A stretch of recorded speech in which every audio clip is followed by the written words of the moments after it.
ॐ स्थापकाय च धर्मस्य सर्वधर्मस्वरूपिणे अवतार वरिष्ठाय रामकृष्णाय ते नमः। जननीं शारदां देवीं रामकृष्णं जगद्गुरुं पादपद्मे तयोश्रित्वा प्रणमामि मुहुर्मुहुः। नमः श्री यतिराजाय विवेकानंद सूरये सच्चित् सुख स्वरूपाय स्वामिने तापहारिणे।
છેલ્લા 2 દિવસ દરમિયાન આપણે શ્રી રામકૃષ્ણ પરમહંસની સાધનાઓની વાત કરી અને સાધક ભાવ વિશે પરિચય મેળવ્યો.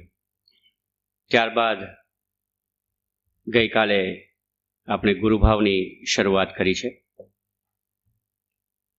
ગઈકાલે કેશવચંદ્ર સેન સાથેની મુલાકાત, મનમોહન મિત્ર, રામચંદ્ર દત્ત અને પ્રતાપચંદ્ર હાજરાની વાતો કરી. આજે ત્યાંથી કથાને આગળ ચલાવીએ.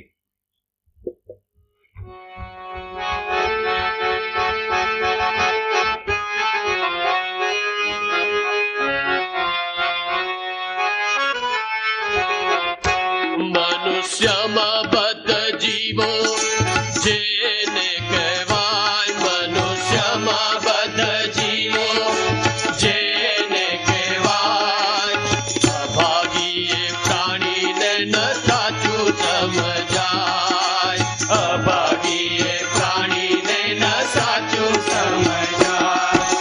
ઝાડમાં ફસાયા પછી નહીં છૂટનાર, ઝાડમાં ફસાયા પછી નહીં છૂટનાર, પાસે કાળ માછીમાર કરવા સહાર, પાસે કાળ માછીમાર કરવા સહાર. ભીષણ નરક કુંડે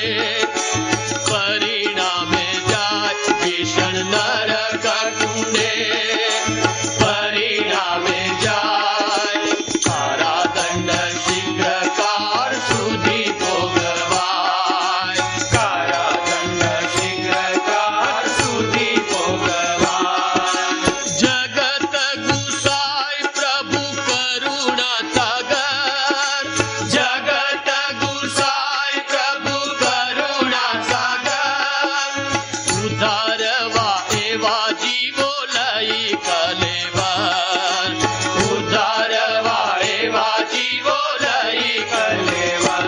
અહીં અવતરી રામ કૃષ્ણ નામ ધારી, અહીં આવી રામ કૃષ્ણ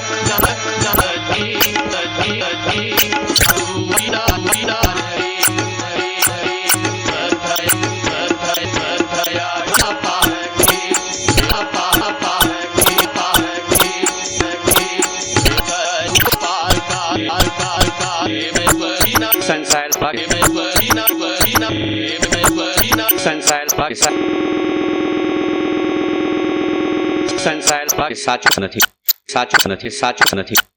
કુંડમાં છે, કુંડમાં છે, કુંડમાં છે.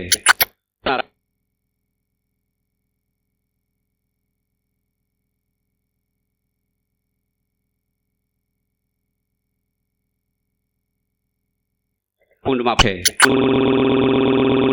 કુંડમાં છે. રૂપે નારાયણ, નારાયણ, નારાયણ સ્વયં, નારાયણ સ્વયં કલેવર, કલેવર, કલેવર ધરે, સ્વયં કલેવર ધરે, કલેવર ધરે. રૂપે, રૂપે, રૂપે.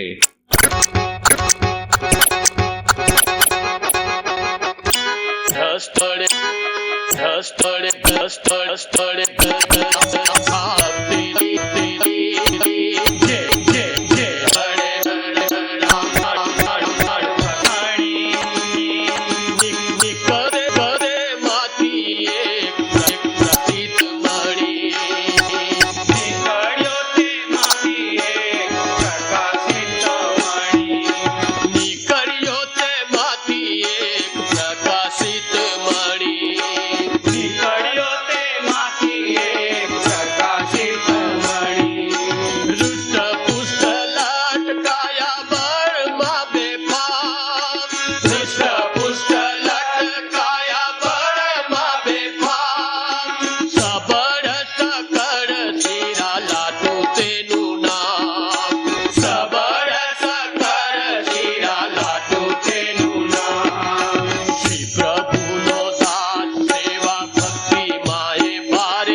બિહાર પ્રાંતના છપરા જિલ્લામાં એક ગરીબ કુટુંબમાં જન્મેલા લાટુ વિશે સ્વામી વિવેકાનંદે ઉદ્ગાર કાઢેલા.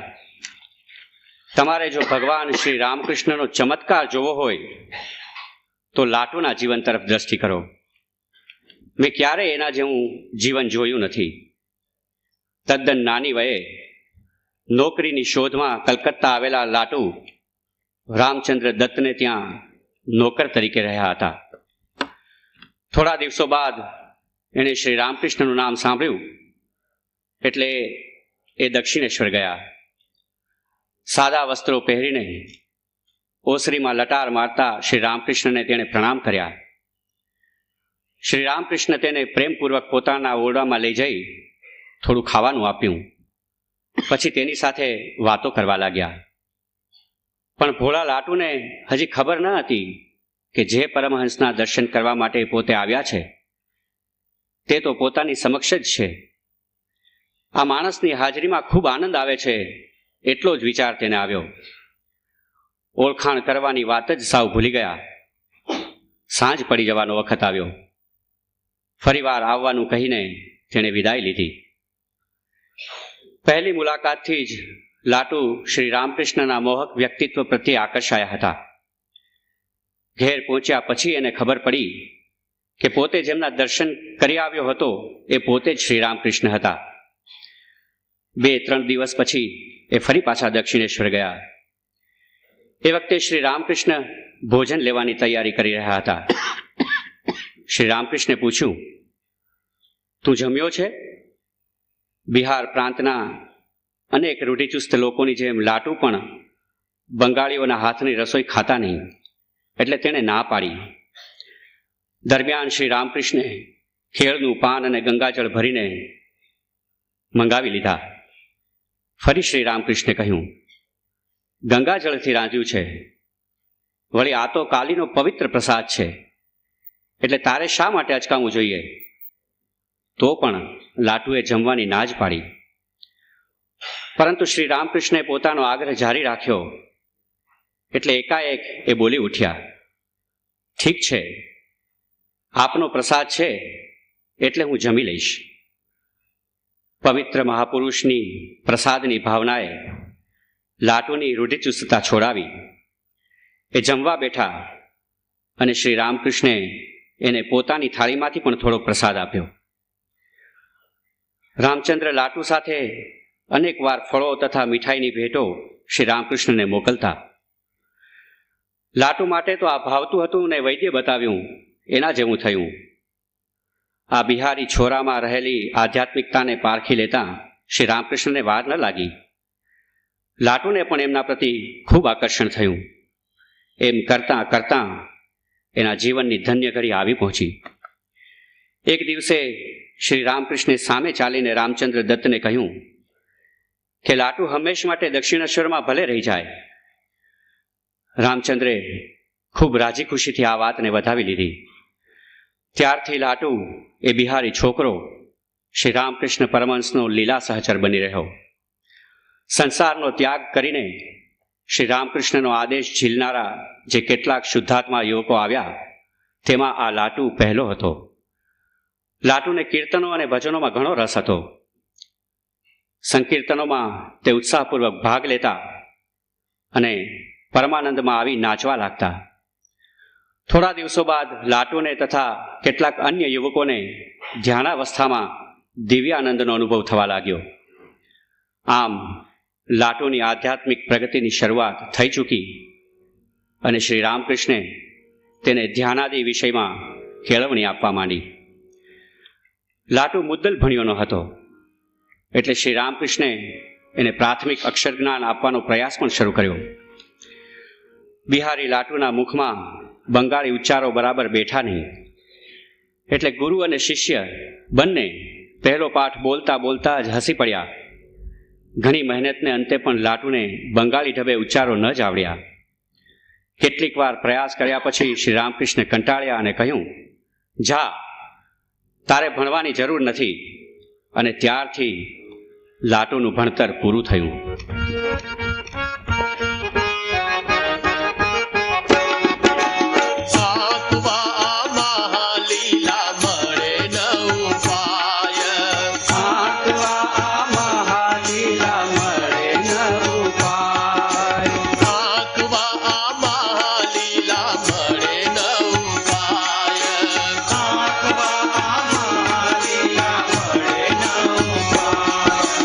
અસાધ્ય સાધન કે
ઠાકુરના સાનિધ્યમાં લાટુને એક લાભ તો એ થયો કે તેઓ એમની સાથે કલકત્તાની અનેક શિક્ષિત વ્યક્તિઓના ઘરોમાં જઈને એ સમાજની સંસ્કૃતિથી સુપરિચિત બની ગયા અને આ રીતે શાળાકીય શિક્ષણ ન હોવા છતાં પણ બધા જ વિષયોમાં એમની બુદ્ધિ પરિપક્વ બની ગઈ.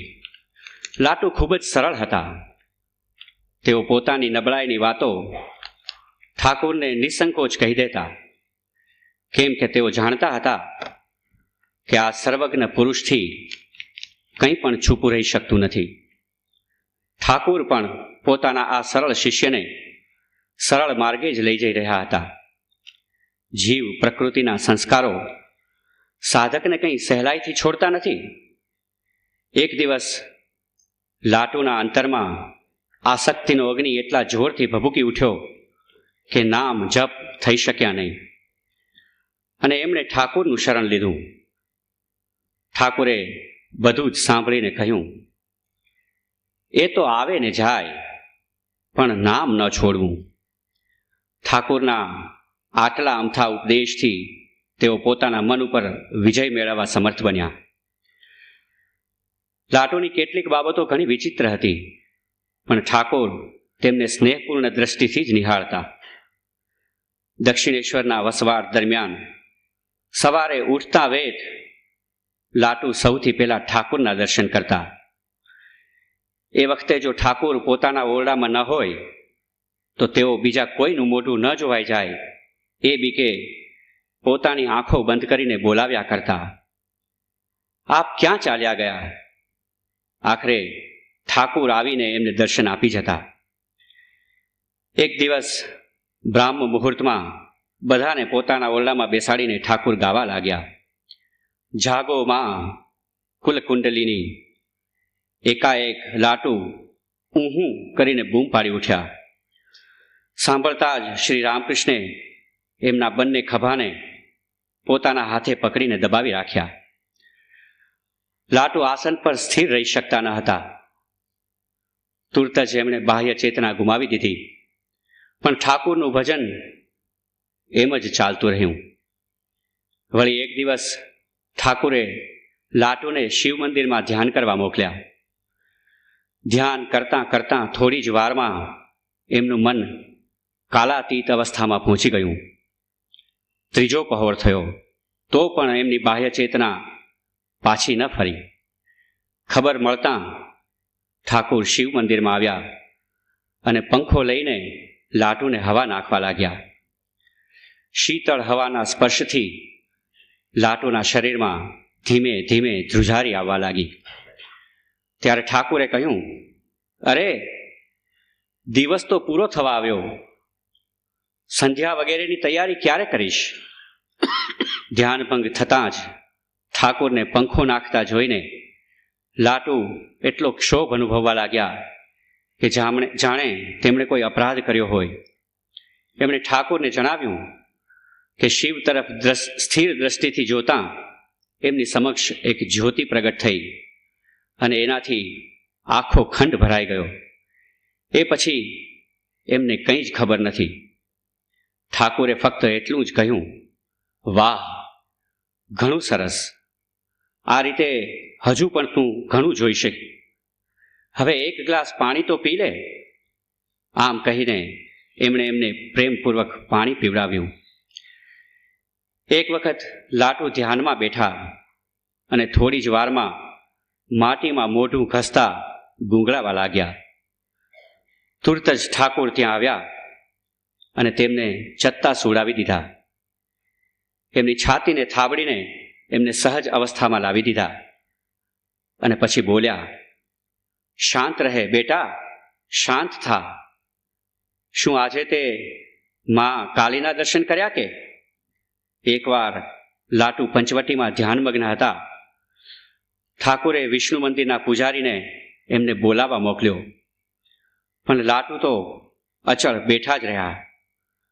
ત્યારે નરેન્દ્ર ત્યાં પહોંચ્યા અને તેની પરીક્ષા કરવા એક લાકડીથી વૃક્ષની ડાળી ઉપર જોર જોરથી મારવા લાગ્યા.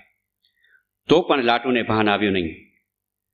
ઠાકુરે લાટુની સ્થિતિ જોઈને એમ કરવાની મનાઈ કરી.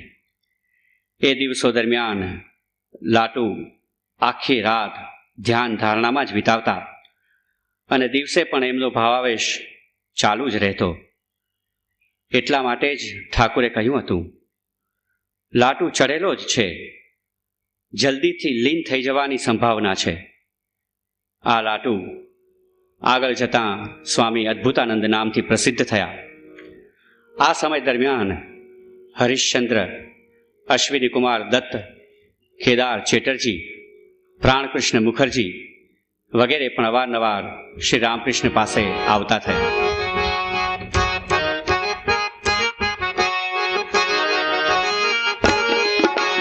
ભક્તો સાથે ખેલ જોવા તણો પ્રયોજન. ભક્તો સાથે ખેલ જોવા તણો પ્રયોજન. કરવાને શ્રી પ્રભુની લીલા આસ્વાદન. કરવાને શ્રી પ્રભુની લીલા આસ્વાદન. આવે રાત્રિ જો બનેવી આવ્યો પ્રભુ ધામે. આવે રાત્રિ જો બનેવી આવ્યો પ્રભુ ધામે. પ્રભુનો માનસ પુત્ર શ્રી રાખાલ નામે. પ્રભુનો માનસ પુત્ર શ્રી રાખાલ નામે. 14 કે 15 વર્ષ કર્યા હશે પાર. 14 કે 15 વર્ષ કર્યા હશે પાર. સાધન સંપત્તિવાન બાપ જમીદાર. સાધન સંપત્તિવાન બાપ જમીદાર. શ્રી પ્રભુની ઈચ્છા તણું કૌશલ કમાલ. શ્રી પ્રભુની ઈચ્છા તણું કૌશલ કમાલ. માતાજીએ આણી આપ્યા તેમના રાખાલ. માતાજીએ આણી આપ્યા તેમના રાખાલ. વળી શ્રી પ્રભુમાં થાય વાત્સલ્ય સંચાર. વળી શ્રી પ્રભુમાં થાય વાત્સલ્ય સંચાર. સંબોધીને બોલે મારો ગોપાલ કુમાર. સંબોધીને બોલે મારો ગોપાલ કુમાર. ગોપાલ ગોપાલ કરી કરતા આદર. ગોપાલ ગોપાલ કરી કરતા આદર. ગોપાલ ગોપાલ કરી કરતા આદર. ગોપાલ ગોપાલ કરી કરતા આદર. આલિંગી બેસારે તેને ગોદની ઉપર. આલિંગી બેસારે તેને ગોદની ઉપર. આલિંગી બેસારે તેને ગોદની ઉપર. આલિંગી બેસારે તેને ગોદની ઉપર. સન 1880માં રાખાલચંદ્ર ઘોષ પહેલીવાર દક્ષિણેશ્વરમાં આવ્યા. 24 પરગણા જિલ્લાના બસીરહાટ નામના ગામમાં જમીનદાર પિતાને ત્યાં 1863માં રાખાલનો જન્મ થયો હતો. રાખાલનું વલણ નાનપણથી જ ધાર્મિક બાબતો પ્રત્યે વિશેષ હતું. દેવદેવીઓની પૂજા કરવાના સંસ્કાર તેની બાળ રમતોમાં પણ જોવા મળતા. શ્રી રામકૃષ્ણના ભક્ત મનમોહન મિત્રની 3જા નંબરની બહેન સાથે રાખાલનું લગ્ન થયું હતું. મનમોહને જ તેને શ્રી રામકૃષ્ણ વિશે વાત કરી હતી. રાખાલ અને શ્રી રામકૃષ્ણના પ્રથમ મેળાપ વિશે વાત કરતાં શ્રી રામકૃષ્ણ કહેતા, રાખાલના આગમનના થોડા જ દિવસો પહેલા મને દર્શન થયું કે મા જગદંબા મારા ખોળામાં એક બાળકને મૂકીને કહી રહી છે, આ તારો દીકરો. હું તો એ વિચારથી ધ્રુજી જ ઉઠ્યો અને મેં ચકિત થઈને પૂછ્યું, એ શી વાત, મારે વળી દીકરો? ત્યારે જગદંબાએ ખુલાસો કર્યો, આ તો તારું આધ્યાત્મિક સંતાન છે, એટલે મને નિરાંત થઈ. એક દિવસે વળી શ્રી રામકૃષ્ણને દર્શન થયું કે વૃંદાવનના શ્રી કૃષ્ણ એક સરોવરમાં પૂર્ણ વિકસિત કમળ ઉપર ઊભેલા છે અને તેની પાસે ઊભો રહીને નાનકડો રાખાલ તેના મુખ સામે આનંદપૂર્વક જોઈ રહ્યો છે. આથી એમને પ્રતીતિ થઈ કે રાખાલ શ્રી કૃષ્ણનો સહચર કોઈ અસાધારણ કોટીનો ઉચ્ચ ભક્ત છે.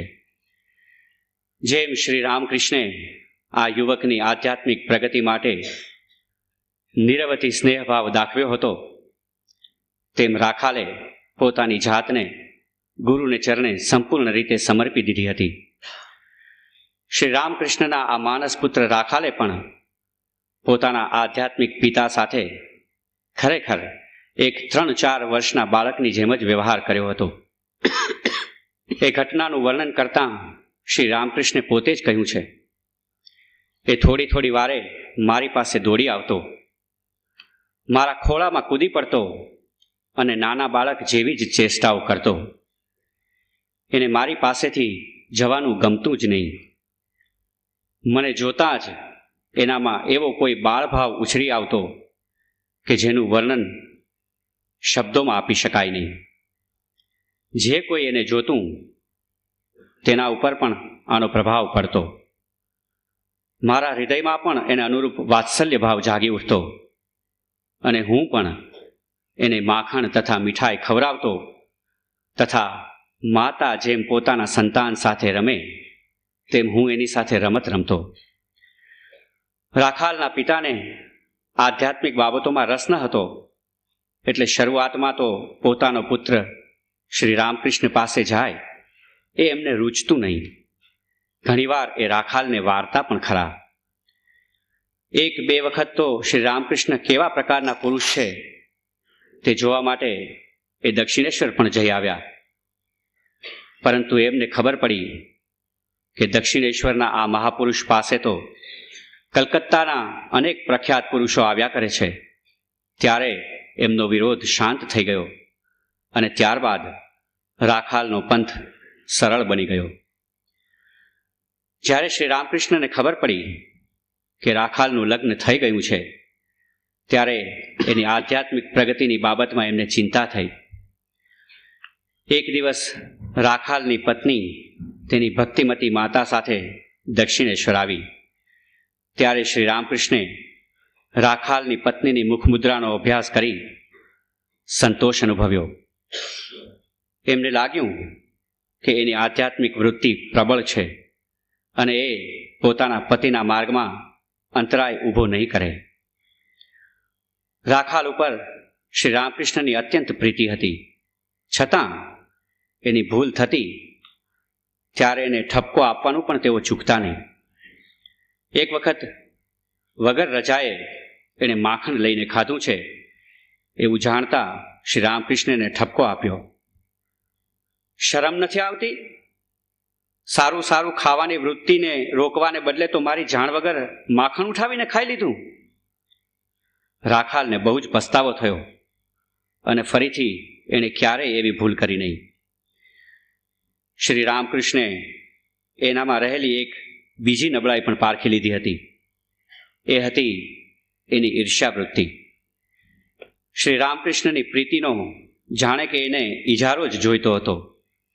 ધીમે ધીમે એની આ નબળાઈ પણ દૂર થઈ અને એ સમજ્યા કે મદગુરુહુ શ્રી જગદગુરુહુ, અને શ્રી રામકૃષ્ણની કૃપાથી એનું વ્યક્તિત્વ અદ્ભુત રીતે દીપી નીકળ્યું.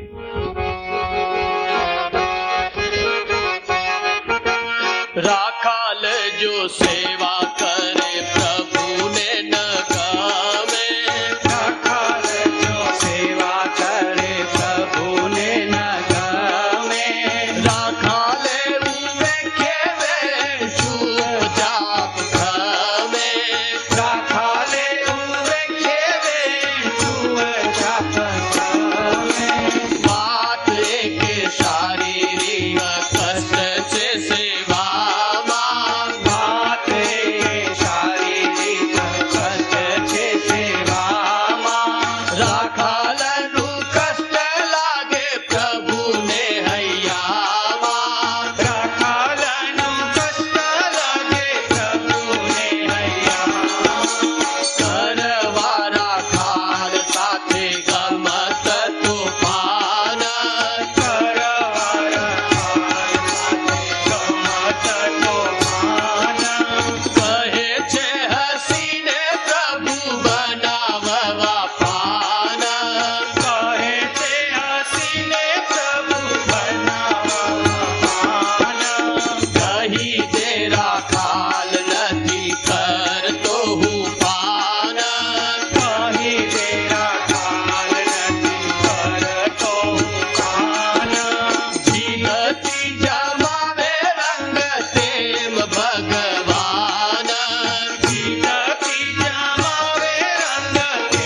ઠાકુર જાણતા હતા કે એમના માનસ પુત્ર વ્રજના સાક્ષાત રાખાલ હતા.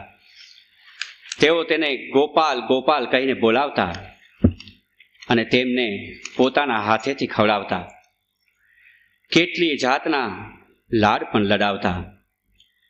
બીજા કોઈ જો અયોગ્ય વર્તન કરે તો ઠાકોર એની ખબર લઈ નાખતા. પરંતુ રાખાલ જો અવગણના કરે તો તેઓ બિલકુલ નારાજ ન થતા, ઉલટું પ્રસન્નતા વ્યક્ત કરતા. એક દિવસ ભોજન પછી ઠાકુરે કહ્યું, અરે રાખાલ, પાન બનાવી દે ને, પાન ખલાસ થઈ ગયા છે. માનસપુત્રે જવાબ આપ્યો, મને પાન બનાવતા આવડતું નથી. અરે એ વળી શું, તું પાન બનાવ, એમાં વળી આવડવા ન આવડવાનું શું? જા પાન બનાવી લા. હું નહીં બનાવી શકું મહારાજ. જવાબ સાંભળીને ઠાકોર તો હસી હસીને બેવડ વળી ગયા. આવો નિસંકોચ વ્યવહાર જોઈને ઠાકોર જાણી ગયા કે રાખાલે એમને પોતાના એક અત્યંત આત્મીય સ્વજન તરીકે વાસ્તવમાં સ્વીકાર્યા છે. એમના વર્તનમાં બનાવટ લેશ માત્ર નથી, છે ફક્ત સ્નેહભરી હઠ. એ દિવસોમાં ત્યાં આવનારા ભક્તો જપ ધ્યાનમાં મગ્ન રહેતા અને તેઓ પોતાની અનુભૂતિઓ વિશે ઠાકોરને જણાવતા રહેતા. આ સાંભળીને રાખાલને પણ ઈચ્છા જાગી કે એમને પણ એવી જ અનુભૂતિઓ થાય. એક દિવસ ઠાકોરના શરીરે તેલ ચોળતી વખતે એમણે આ વિશે ઠાકોરને કહ્યું. તેમને સંમત થયેલા ન જોતા તેઓ વારંવાર આગ્રહ કરવા લાગ્યા. આ અનિચ્છનીય દુરાગ્રહને શાંત પાડવા માટે ઠાકોરે તેમને એક એવી મર્મભેદક વાત કહી કે રાખાલ તુરત જ દક્ષિણેશ્વર છોડીને ચાલી નીકળ્યા. પણ બગીચાનું દ્વાર વટાવતા જ જાણે એમના બંને પગ ઢીલા ઢપ થઈ ગયા. આશ્ચર્ય અનુભવતા તેઓ ત્યાં જ બેસી પડ્યા. એટલામાં ઠાકોરની પાસેથી આવેલા રામલાલ દાદાએ એમને બોલાવ્યા. પરિણામે એમને પાછા ફરવું પડ્યું. આથી ઠાકોરે હસતા હસતા કહ્યું, કેમ, ઘેરો છોડીને જઈ શક્યો શું? થોડા જ દિવસ પછી જ્યારે રાખાલ ઠાકોરની ચરણ સેવા કરી રહ્યા હતા ત્યારે અંતરમાં લીન થઈને તે બાહ્યભાન ખોઈ બેઠા. ભાગવતનો એક પંડિત આ જ ઓરડામાં બેસીને ભાગવતની કથા કરતો હતો. ત્યારે તેમની વાતો સાંભળતા સાંભળતા જ રાખાલ વચ્ચે વચ્ચે ધ્રુજવા લાગ્યા અને પછી એકદમ સ્થિર થઈ ગયા. ઠાકોરની કૃપાથી બહુ પ્રાર્થિક અલૌકિક અનુભૂતિ પ્રાપ્ત કરવા છતાં પણ રાખાલના મનમાં એક જાતનો અસંતોષ રહી ગયો હતો. તેઓ ઈચ્છતા કે ઈચ્છા માત્રથી જ ભગવત ભાવમાં વિભોર બનીને જુદા જુદા પ્રકારના દર્શનોમાં ડૂબી જવાય એવું બનવું જોઈએ. ઠાકોરના માર્ગદર્શન પછી અનન્ય સાધક બનેલા રાખાલ એક દિવસ ઠાકોરની સાથે કાલી મંદિરમાં ગયા. ઠાકોર ગર્ભ મંદિરમાં બેસી ગયા અને તેઓ પોતે સભા મંડપમાં બેસીને જપ કરવા લાગ્યા. ત્યારે તેમણે જોયું કે ગર્ભ મંદિર એક દિવ્ય જ્યોતિથી પ્રકાશિત થઈ ગયું છે અને ધીમે ધીમે એ જ્યોતિ મંદિરના દ્વારમાંથી નીકળીને એમના તરફ આગળ વધતી આવી રહી છે.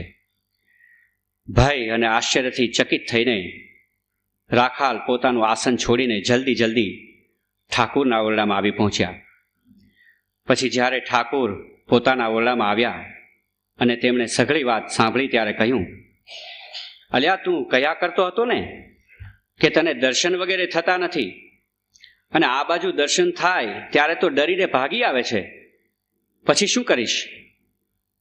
પછી સાધનામાં લીન બની ગયેલા રાખાલની ધીમે ધીમે એવી સ્થિતિ થઈ ગઈ કે પોતાના રોજિંદા કાર્યો પાછળ પણ તેઓ ધ્યાન આપી શકતા નહીં. આ રાખાલે આગળ જતાં બ્રહ્માનંદ નામ ધારણ કરીને રામકૃષ્ણ સંઘનું પ્રથમ અધ્યક્ષ પદ શોભાવ્યું.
રામકૃષ્ણના એક પરમ ભક્ત હતા મહેન્દ્રપાલ.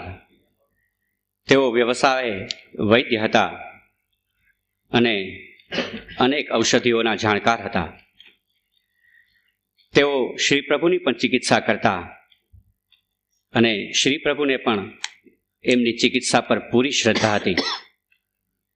રાત દિવસ તેઓ ખૂબ શ્રદ્ધાપૂર્વક શ્રી રામકૃષ્ણનું નામ જપે રાખતા અને એમનું ધ્યાન ધરે રાખતા. વૃદ્ધ ગોપાળ તરીકે જાણીતા થયેલા ગોપાળ કલકત્તા પાસે આવેલ સિંથીમાં રહેતા હતા અને નાના પાયા ઉપર કાગળનો વેપાર કરતા હતા. પત્નીના મૃત્યુથી લાગેલા આઘાતે એમને મૂઢ બનાવી દીધા હતા. ત્યારે આ મિત્ર વૈદ્યરાજ મહેન્દ્રપાલે એમને દક્ષિણેશ્વર જવાની સલાહ આપી. એ ત્યાં ગયા ખરા, પરંતુ પહેલી વારની મુલાકાતમાં એમને શ્રી રામકૃષ્ણમાં કશી વિશેષતા દેખાઈ નહીં. પ્રિયજનના વિયોગનો શોક કેટલો હોય છે એ શરૂઆતમાં તો શોકગ્રસ્ત વ્યક્તિ પોતે પણ જાણી શકતી નથી. પણ જ્યારે કુશળ વૈદ્ય એને ધીમે ધીમે સ્વસ્થ કરી દે છે, ત્યાર પછી જ એને સમજાય છે કે એવા વૈદ્ય મળ્યા વગર આવા પ્રકારના રોગનું શમન થવું શક્ય નથી. બીજી વાર શ્રી રામકૃષ્ણની પાસે આવીને ગોપાલદા એમના સ્નેહ પાશમાં બંધાઈ ગયા અને એ પાસે ધીમે ધીમે દ્રઢ બનીને એમના સઘળા સાંસારિક બંધનો છિન્ન ભિન્ન કરી નાખ્યા. એમને ઠાકોર પોતાના શોકના ભાગીદાર હોય એવા લાગ્યા. એમના મુખે અવિરત ઈશ્વરી વાર્તાલાપ સાંભળીને અને વૈરાગ્યની પ્રેરણા મેળવીને એમને એ સમજાઈ ગયું કે આ સંસાર રૂપી માયાના મૃગજળથી મુગ્ધ જીવો માટે વૈરાગ્ય જ એક રામબાણ ઔષધિ છે. સંસારના સઘળા સંબંધો માયામય છે અને ફક્ત શ્રી રામકૃષ્ણનો ચરણ સ્પર્શ જ જીવનનો એકમાત્ર આધાર છે, જે માનવને આ ક્ષણભંગુર સંસારમાંથી પર લઈ જાય છે. હવે ગોપાલદાએ સંપૂર્ણપણે શ્રી રામકૃષ્ણનું શરણ સ્વીકાર્યું.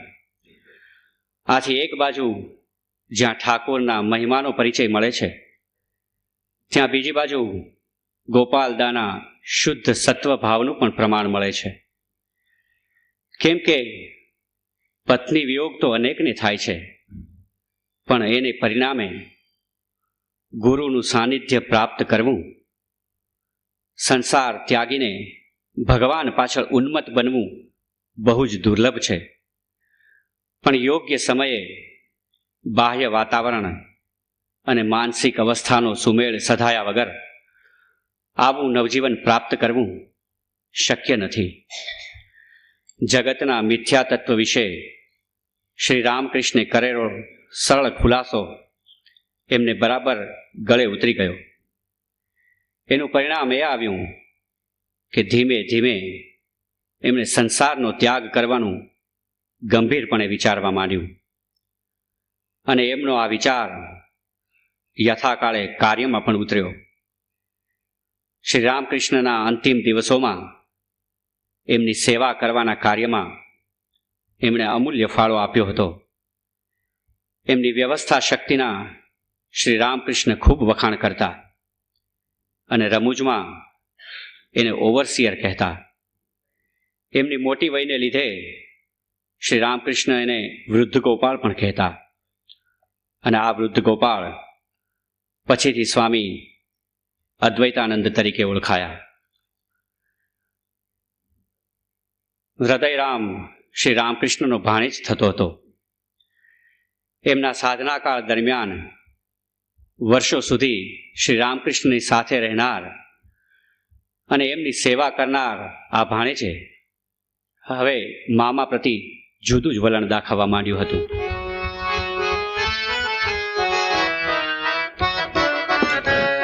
હશે ભાગ્યવાન પૂર્ણ રીતિ રામ જેવા. હસે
સમજી લિયો મન સુભાણમાં આટલું જ સમજી લ્યો મન. લીધું પરસ્વાર થયા કામિની કાંચન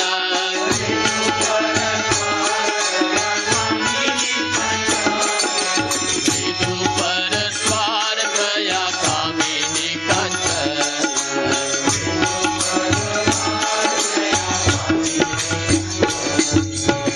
ધીમે ધીમે હૃદયની લોભ વૃત્તિમાં વૃદ્ધિ થતી ચાલી હતી. શ્રી રામકૃષ્ણની પાસે તેમના દર્શને આવનાર લોકોને હૃદય આગળ યથાશક્તિ નજરાણું મૂકવું પડતું. શ્રી રામકૃષ્ણે એને આવી ભેટો લેતા અટકાવવા પ્રયત્નો પણ કર્યા. લોકોને પણ મુલાકાત ખરીદવા સામે ચેતવી દીધા. એથી હૃદય ખૂબ જ નારાજ થયો. આ જ અરસામાં મારવાડી લક્ષ્મીનારાયણ શેઠે 10,000 રૂપિયા આપવાની તૈયારી બતાવી હતી, પણ શ્રી રામકૃષ્ણે અસ્વીકાર કર્યો અને એથી તો હૃદય વધુ ચીડાયો. હવે એણે ઉદ્ધત બનીને શ્રી રામકૃષ્ણને ઉગ્ર વચનો સંભળાવવા માંડ્યા અને તે પણ છડે ચોક. હૃદયે ભૂતકાળમાં પોતાની ઘણી સેવા કરી હતી તે યાદ કરીને વિશાળ હૃદય શ્રી રામકૃષ્ણ એની એવી ઉદ્ધત વર્તણૂકને પણ સહન કરી લેતા અને કેટલીક વાર તો આંસુ પણ પાડતા. હવે તો હૃદય ગમે તેનું અપમાન પણ કરી લેતો. કાલી મંદિરના કર્મચારીઓને એ ધમકાવતો. શ્રી રામકૃષ્ણની ચેતવણીઓને પણ ન ગાંઠતો. પરંતુ એ બધું ક્યાં સુધી ટકે? કર્મના પરિપાકનો સમય આવી લાગ્યો. એ વર્ષે કાલી મંદિરની સ્થાપનાના દિવસે મથુરબાબુના પુત્ર ત્રૈલોક્યનાથની 8 વર્ષની પુત્રીમાં કુમારી પૂજા કરવાની તીવ્ર ઈચ્છા હૃદયના મનમાં જાગી. તાંત્રિક વિધિ પ્રમાણે પુષ્પો અને ચંદનથી પૂજા પણ કરી. એક શુદ્ર છોકરીની બ્રાહ્મણના હાથે પૂજા. કશુંક અમંગળ બનવાની આગાહી હોવાના ભયથી હૃદયને એકદમ દક્ષિણેશ્વર મંદિરની હદ છોડી જવાની આજ્ઞા કરવામાં આવી. હૃદયની વિદાયથી શ્રી રામકૃષ્ણના યુવાન ભક્તોનો માર્ગ સરળ બન્યો, કારણ કે હવે તેઓ કશી રોકટોક વગર શ્રી રામકૃષ્ણને મળવા લાગ્યા અને પોતાના જીવનના ઘડતરમાં અમૂલ્ય માર્ગદર્શન મેળવતા થયા. હૃદયની વિદાય પછી જે કેટલાક ભક્તો શ્રી રામકૃષ્ણની પાસે આવ્યા એમાંના એક હતા હરીશ. આ યુવકના આર્થિક સંજોગો સારા હતા. એ પરણેલો હતો અને તેને એક સંતાન પણ હતું. શ્રી રામકૃષ્ણ સાથેની કેટલીક મુલાકાતોને અંતે તેને સંસાર પ્રતિ અણગમો થયો. ઘર અને કુટુંબને છોડી દક્ષિણેશ્વરમાં રહી જવાનો તેણે નિર્ણય કરી નાખ્યો. એનામાં ધ્યેય નિષ્ઠા, શાંત સ્વભાવ વગેરે ગુણો રહેલા હતા. એટલે શ્રી રામકૃષ્ણને એ ખૂબ ગમી ગયો અને એને દક્ષિણેશ્વરમાં રહેવાની રજા આપી. સંસારની લાલચો પ્રત્યે બેપરવા રહીને જે મહાન ધ્યેય પોતે નક્કી કર્યું હતું તેનો સાક્ષાત્કાર કરવા માટે શાંતિથી અને દ્રઢતાથી એ પુરુષાર્થ આચરી રહ્યો. એની નિશ્ચલ ચિત્ત શાંતિની શ્રી રામકૃષ્ણ પણ પ્રશંસા કરતા અને અન્ય ભક્તોને કહેતા, સાચા માણસો તો જીવતા છતાં આ સંસારની દ્રષ્ટિએ મરેલા જ હોય છે. જુઓ આ હરીશ. સન 1881માં શ્રી રામકૃષ્ણ પાસે આવનાર બીજો ભક્ત હતો ભવનાથ ચટ્ટોપાધ્યાય. અસાધારણ આધ્યાત્મિક ગુણો ધરાવતો આ ભવનાથ એ વખતે હજી કિશોરાવસ્થામાં હતો. તેના માતા પિતા અને સ્વજનો તો એમ જ માનતા કે દક્ષિણેશ્વરમાં રહેતા શ્રી રામકૃષ્ણ કોઈ પાગલ માણસ છે, એટલે તેમણે ભવનાથને વારંવાર ત્યાં જવા સામે ચેતવણી આપી. પરંતુ શ્રી રામકૃષ્ણનું આકર્ષણ પ્રબળ હતું, એટલે ભવનાથ વડીલોની ચેતવણીને અવગણીને પણ ઘણીવાર દક્ષિણેશ્વરમાં રાતવાસો રહેતો. એ બ્રાહ્મ સમાજનો સભ્ય હતો, એટલે ઈશ્વરના નિરાકાર સ્વરૂપનો ઉપાસક હતો. તેની નિષ્ઠા અને ભક્તિભાવને લીધે શ્રી રામકૃષ્ણને તેના ઉપર સારી પ્રીતિ હતી. જે ધન્ય ભક્તોને શ્રી રામકૃષ્ણે નિત્ય સિદ્ધ કોટીના કહ્યા હતા, એમાં ભવનાથનો પણ સમાવેશ થતો હતો. દક્ષિણેશ્વરમાં વારંવાર આવવાના એક પરિણામ રૂપે અને ધાર્મિક જીવન ગાળવામાં સહાયક બને એ દૃષ્ટિએ એણે પાન ખાવાનું પણ છોડી દીધું. પણ આ બધો તો બહારનો આચાર હતો. શ્રી રામકૃષ્ણે ટકોર કરતા કહ્યું, એ તો ઠીક છે, પણ પાન ખાવાનું છોડી દેવાથી ખાસ વિશેષ શો અર્થ સરવાનો છે? ધર્મનું તત્વ કંઈ એમાં જ સમાઈ જતું નથી. કામ કાંચનનો ત્યાગ એ જ ખરી વસ્તુ છે. આ રીતે શ્રી રામકૃષ્ણ બહારના આચાર કરતાં હૃદયની શુદ્ધિ પર ખાસ ભાર મૂકતા. બાર ગામે પ્રભુ નામ કરીને શ્રવણ, બાર ગામે પ્રભુ નામ કરીને શ્રવણ, આવ્યા યુવક એક જ્ઞાતિએ બ્રાહ્મણ,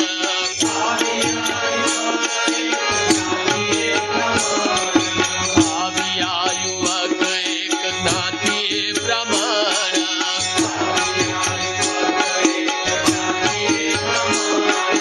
જ્ઞાનથી જ અંતર ધાર્મિક ને ઉદાક, જ્ઞાનથી જ અંતર વિવાહિત નામ તેનું સીતારકનાથ, વિવાહિત નામ તેનું સીતારકનાથ, પિતા હતા તેમના પ્રભુના પરિચિત, પિતા હતા તેમના પ્રભુના પરિચિત, કાલી ઉપાસક દ્વિજ ભક્તને પંડિત, કાલી ઉપાસક દ્વિજ ભક્તને પંડિત, વૈરાગ્ય પ્રબળ તારક ના મનમાય, વૈરાગ્ય પ્રબળ તારક ના મનમાય, પ્રભુ પાસે દિને દિને બુદ્ધિ પામે જાય, પ્રભુ પાસે ધીરે ધીરે બુદ્ધિ પામે જાય, જટ તોડી નાખી બંધ સંસારનો પણ, જટ તોડી નાખી બંધ સંસારનો પણ, સેવોથી એ કર્યો પછી સંસાર ગ્રહણ,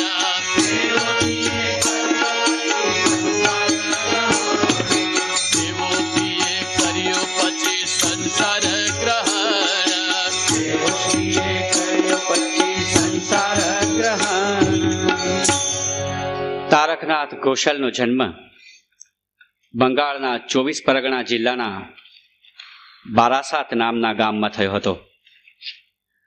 તેમના પિતા રામનાઈક ઘોષાલ રાણી રાસમણીના કાયદા સંબંધી બાબતોના સલાહકાર હતા. જગદંબાના એ મહાન ઉપાસક હતા અને શ્રી રામકૃષ્ણના સાધનાકાળ દરમિયાન અવારનવાર એ દક્ષિણેશ્વર આવતા. આ રીતે એમને શ્રી રામકૃષ્ણ સાથે ગાઢ પરિચય થયો હતો. તેમના પુત્ર તારકનાથને છેક બાલ્યકાળથી જ ધ્યાનમાં બેસવાની ટેવ હતી. ધાર્મિક વૃત્તિના અનેક યુવાનોની જેમ એ પણ કેશવચંદ્ર સેનના બ્રાહ્મ સમાજના સભ્ય બન્યા હતા. કેશવના જ લખાણો દ્વારા એમને શ્રી રામકૃષ્ણનો પ્રથમ પરિચય થયો હતો. એક દિવસ એમણે પોતાના મિત્રને સમાધિ વિશે પૂછ્યું.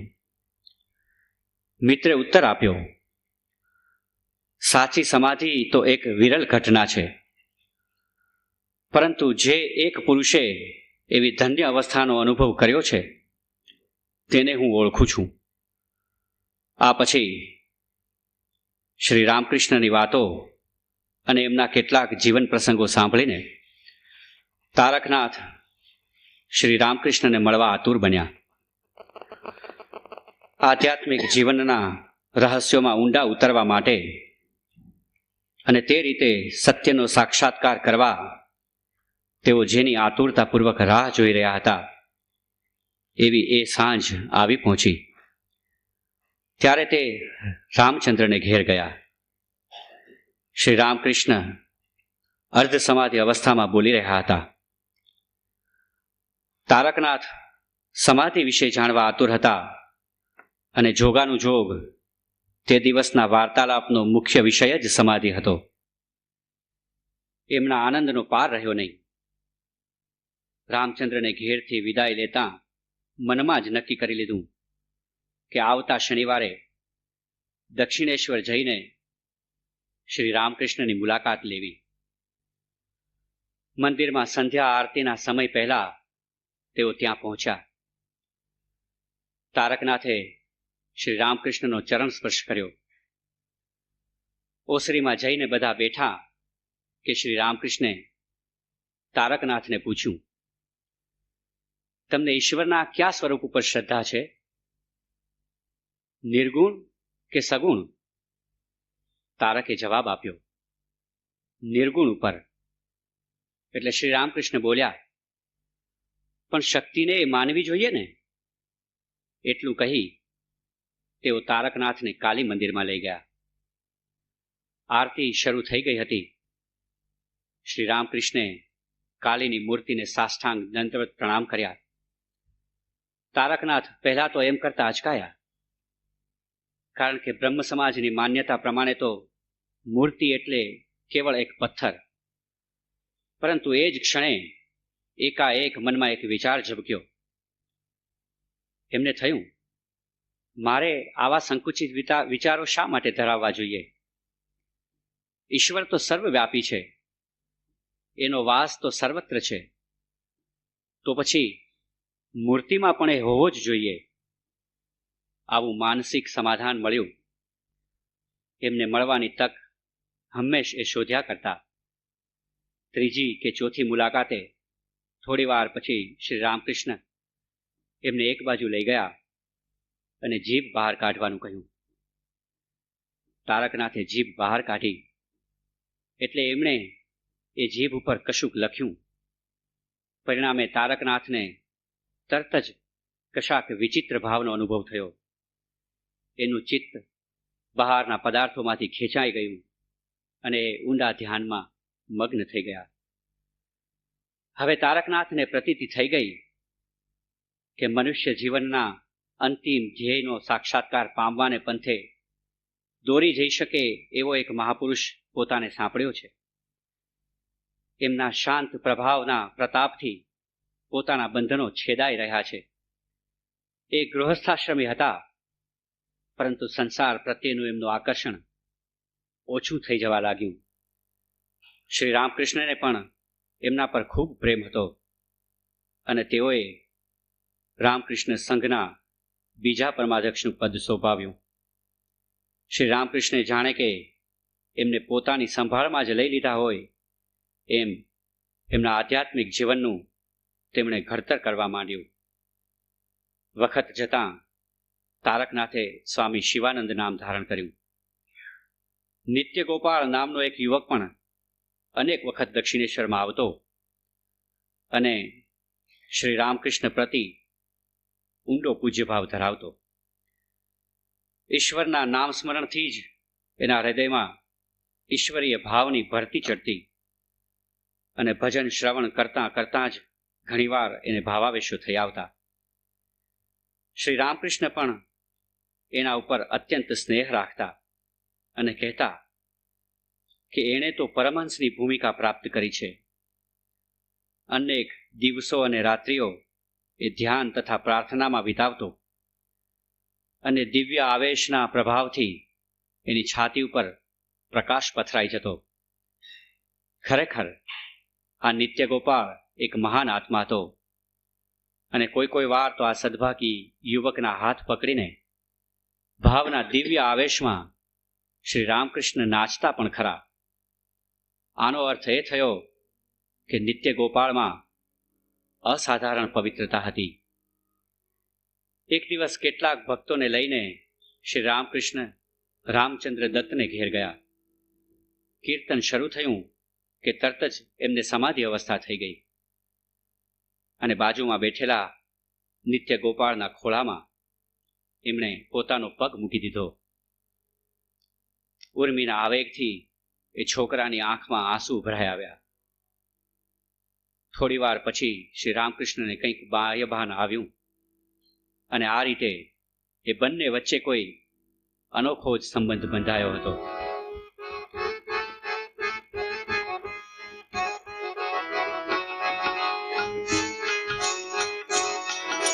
મનોહર ભક્તવર પશુ બલરામ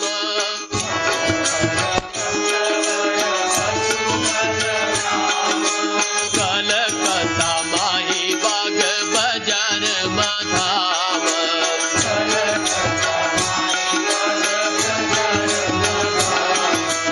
અંતરમાં ભક્તિ ભરી જેનો નહીં પાર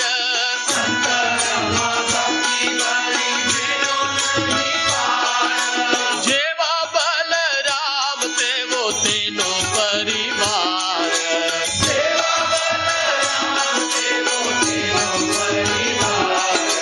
કાય દર્શને વિપ્ર દક્ષિણ સહારે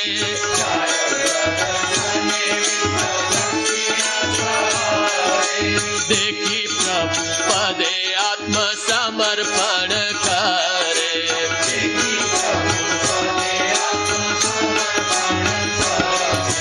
सर्वना अंतर जाने प्रभु देव प्यारा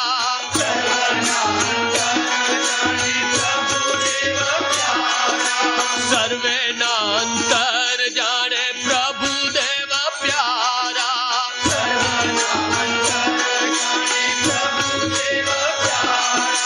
पूछे बलराम ने छे प्रश्नो कई तमारा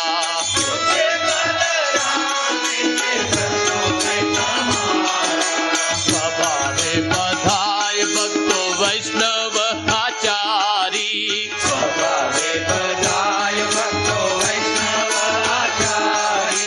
हरि हरि करी जिंदगानी काढ़ी सारी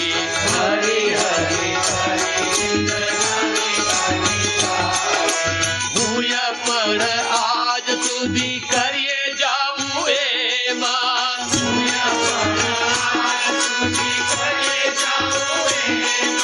ભૂય પર આજ સુધી કરીએ જાઉં એમાં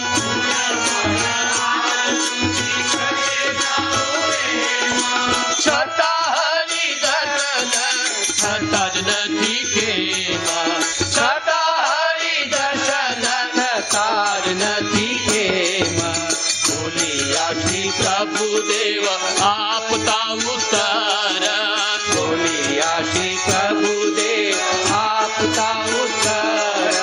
ધન પુત્રાદિની જેવી કરો છો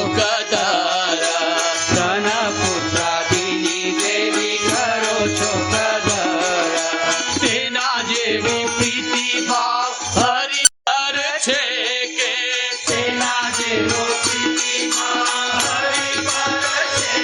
ઓ તેના જેવો પ્રીતિ ભાવ હરિ પર છે કે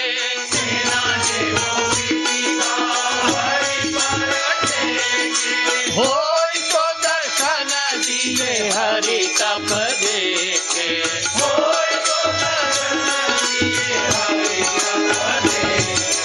કથા કરી પાઠી પ્રેમ તણી જુઓ આમ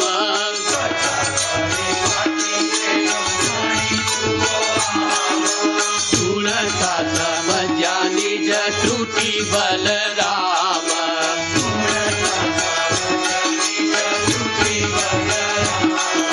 સુણતા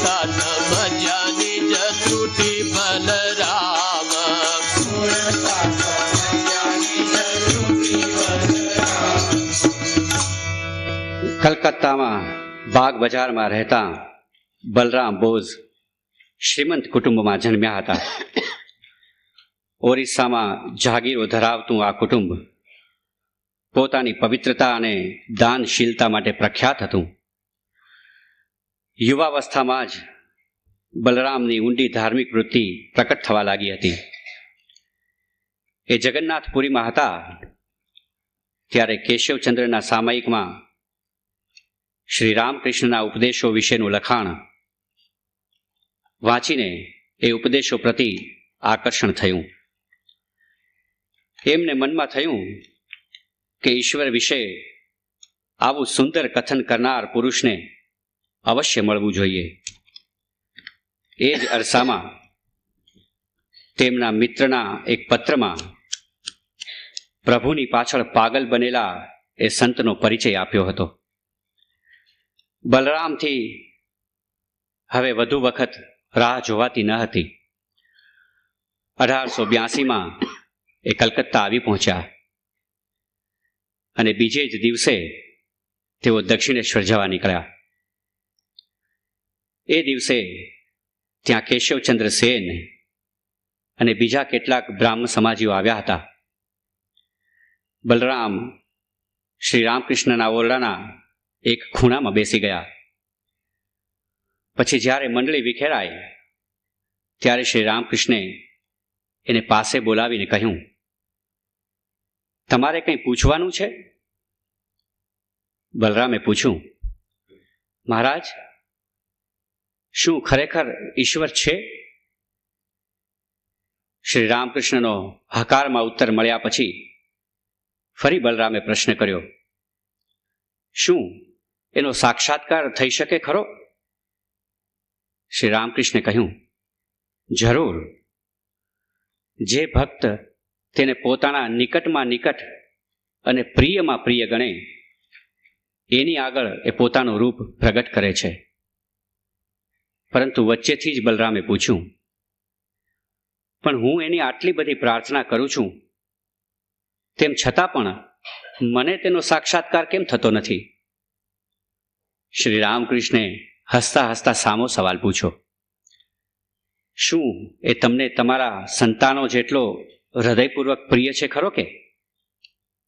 અને આ પ્રશ્ને બલરામને સહેજ મૂંઝવી દીધા. પળવાર થોભીને એમણે જવાબ આપ્યો, નાજી, મને એના તરફ એટલી તીવ્ર લાગણી તો નથી જ. પછી પ્રેરણાદાયક અવાજે શ્રી રામકૃષ્ણે કહ્યું, પોતાની જાત કરતાં પણ ઈશ્વરને અધિક પ્રિય ગણીને એનું ધ્યાન ભજન કરો. ખરેખર હું તમને ખાતરીપૂર્વક કહું છું કે એના ભક્તો તરફ એને અનહદ પ્રેમ છે. એમની સમક્ષ એ પ્રગટ થયા વિના રહે જ નહીં. મનુષ્ય એની શોધમાં નીકળે તે પહેલાં જ એ તેને આવીને મળે છે. ઈશ્વરથી વધુ નિકટ, વધુ પ્રિય મનુષ્યનું બીજું કોઈ નથી. આ શબ્દોએ બલરામના હૃદયમાં નવું અજવાળું પાડ્યું. એ મનમાં ને મનમાં વિચારવા લાગ્યા, એમના કથનનો શબ્દે શબ્દ સાચો છે. અગાઉ કદાપી કોઈએ પણ આટલી ખાતરીપૂર્વક મારી આગળ ઈશ્વરની વાત કરી નથી. શ્રી રામકૃષ્ણની વાણી અને વ્યક્તિત્વએ એમના હૃદય ઉપર એક ન ભૂંસાય એવી છાપ અંકિત કરી દીધી. પછી જ્યારે એમણે વિદાય લેવા માટે પૂજ્ય ભાવપૂર્વક શ્રી રામકૃષ્ણને પ્રણામ કર્યા ત્યારે શ્રી રામકૃષ્ણે એમને ફરીવાર અવશ્ય આવવાનું કહ્યું. બલરામે આનંદપૂર્વક સંમતિ આપી. હવે એમને રસ લાગી ગયો હતો અને એટલે હવે અહીં આવ્યા વગર એ રહી શકે એમ જ ન હતા. બલરામ પર શ્રી રામકૃષ્ણ ખૂબ પ્રેમ રાખતા. બલરામને ઘેર પણ તેઓ અવારનવાર જવા લાગ્યા. બલરામના ઘરના પવિત્ર વાતાવરણમાં શ્રી રામકૃષ્ણને અત્યંત આનંદ આવતો. તેઓ જ્યારે સવારના ભાગમાં કલકત્તા જતા ત્યારે પોતાનું બપોરનું ભોજન બલરામને ઘેરે લેતા. બલરામ કાયસ્થ હતા. એ દ્રષ્ટિએ શ્રી રામકૃષ્ણનું આ પગલું એ જમાનામાં અસાધારણ હતું. પણ એટલું ખરું કે સઘળું અન્ન બલરામના કુળદેવતા જગન્નાથને ધરાવવામાં આવતું. બંને વચ્ચેનો સંબંધ એવો અતૂટ રહ્યો કે શ્રી રામકૃષ્ણ પાસે પહેલી મુલાકાતથી જ શરૂ કરીને તે છેક એમના મહાપ્રયાણ સુધી આ બલરામે જ એનું ભોજન ખર્ચ આપ્યું હતું. જ્યારે જ્યારે શ્રી રામકૃષ્ણને કલકત્તામાં એકાદ દિવસ કે રાત્રિ ગાળવાનું થતું, ત્યારે ત્યારે બાગ બજારમાં આવેલા બલરામના ઘરમાં એમનો ઉતારો રહેતો. ભજન કીર્તન થતાં આવા ભજન કીર્તનોની સંખ્યા છેવટે 108ની થઈ અને આ જ સ્થળે શ્રી જીતુભાઈ અંતાણીને પણ ભજન કરવાનું સદભાગ્ય સાંપડ્યું છે. બલરામ લગભગ દરરોજ દક્ષિણેશ્વરની મુલાકાત લેતા. ત્યાં જવાની તક એ કદાપી જતી કરતા નહીં. એમણે જોઈ લીધું કે શ્રી રામકૃષ્ણ ઈશ્વરના તમામ સ્વરૂપો પર એક સરખો ભક્તિભાવ રાખી રહ્યા છે.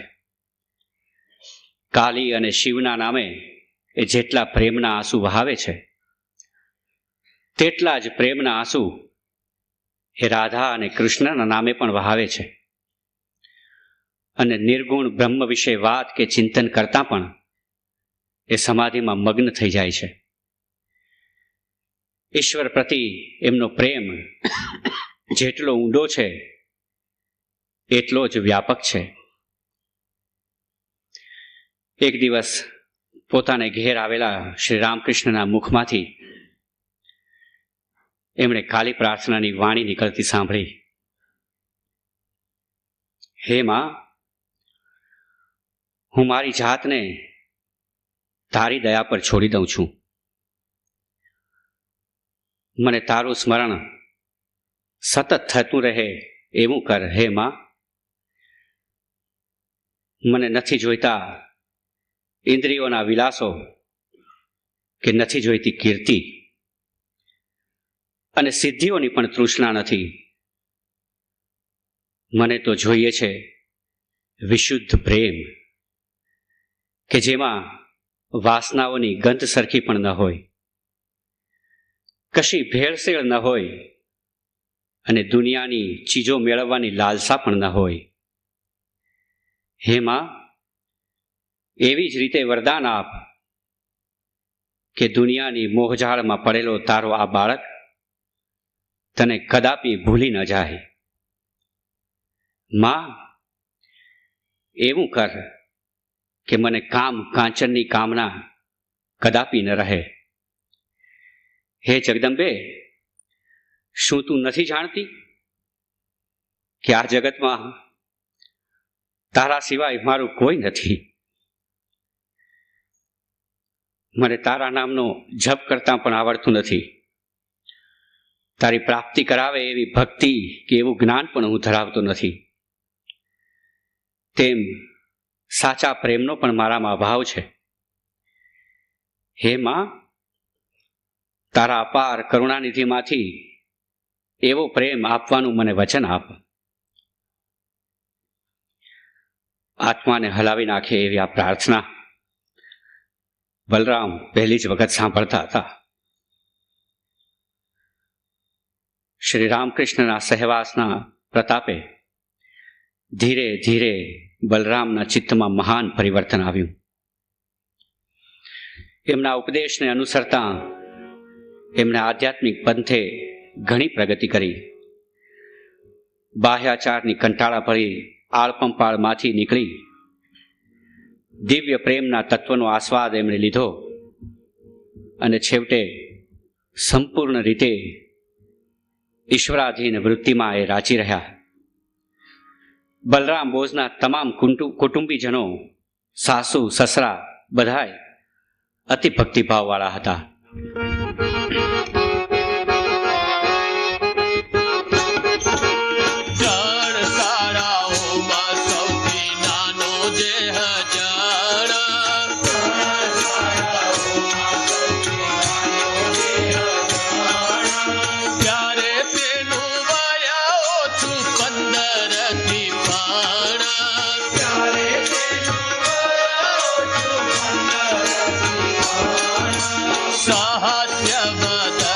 સદા જાણે ખીલ્યું ફૂલ સહાસ્ય વદન સદા જાણે ખીલ્યું ફૂલ કૃષ્ણ બધે પ્રીતિ એની જગમાં તુલ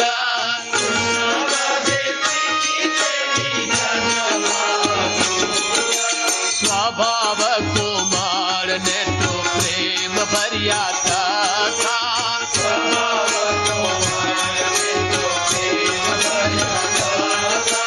હવે સૌ સુણો વિશેષીને તેની કથા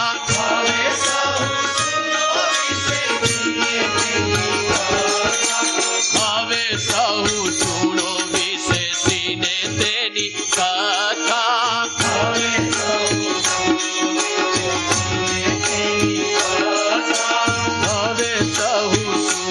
વિશેષીને તેની કથા હવે સૌ સુણો વિશેષીને તેની કથા. એક વખત કલકત્તાની એક હરિસભામાં શ્રી રામકૃષ્ણ શ્રીમદ ભાગવતની કથા સાંભળવા ગયા હતા. ત્યાં બલરામ બોઝના સૌથી નાના શાળા બાબુરામને એમનો પ્રથમ મેળાપ થયો. દક્ષિણેશ્વરના સંત પુરુષ ઈશ્વરનું નામોચ્ચારણ કરતા કરતા શ્રી ગૌરાંગની જેમ બધું બાહ્યપાન ભૂલી જાય છે એવું સાંભળતા સંત પુરુષને મળવાની ઉત્કંઠા થઈ હતી. તેઓ રાખાલની સાથે એક શનિવારે દક્ષિણેશ્વર ગયા. કાલી મંદિરમાંથી જ ભાવાવસ્થામાં જ રાખાલ એમને સંભાળીને ઓરડામાં લાવ્યો. શ્રી રામકૃષ્ણે નવા આવનાર વિશેની માહિતી જાણી અને બોલ્યા, જરા નજીક અજવાળામાં આવતો, તારું મોં જોવા દે જોઉં. કોડિયાના ઝાંખા પ્રકાશમાં એમણે બાબુરામની મુખમુદ્રાનો કાળજીપૂર્વક અભ્યાસ કર્યો.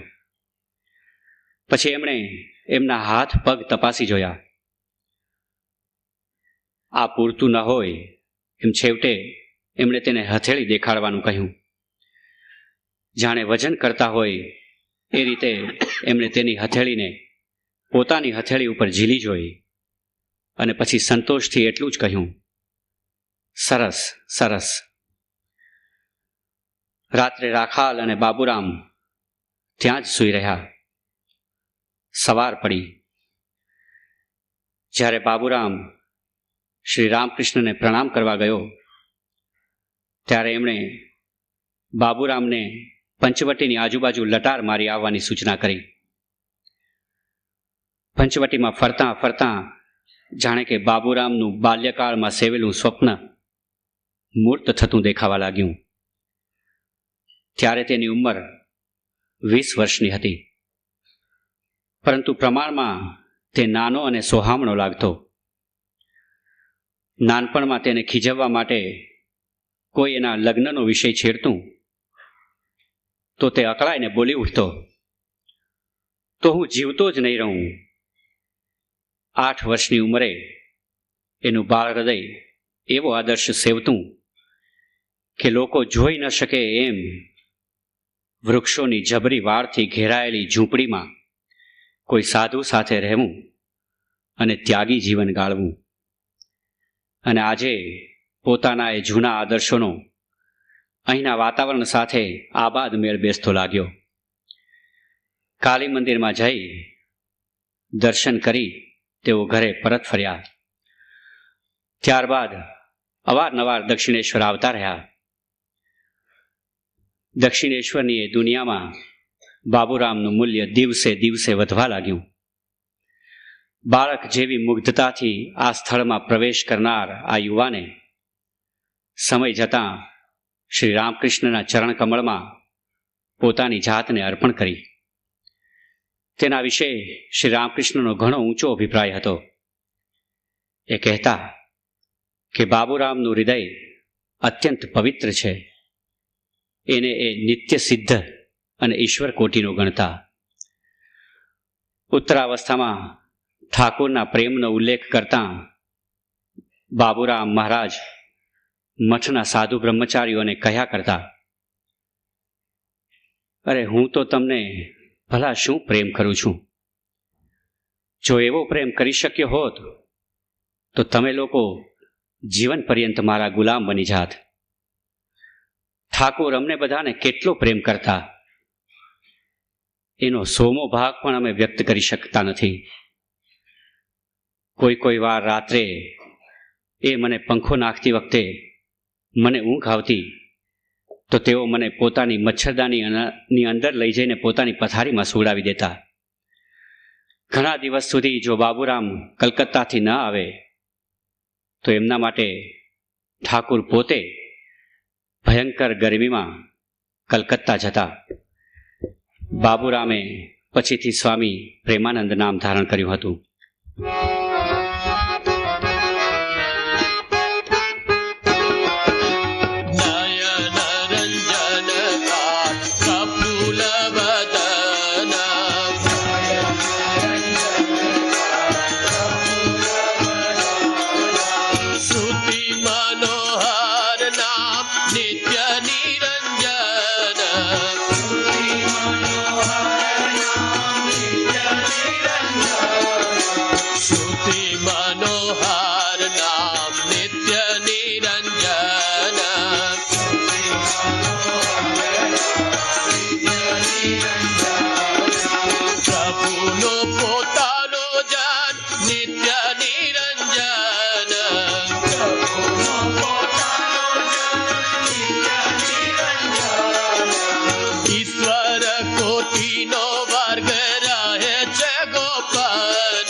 ત્યારબાદ નિત્ય નિરંજન ઘોષ નામનો એક યુવક આ મંડળીમાં આવ્યો.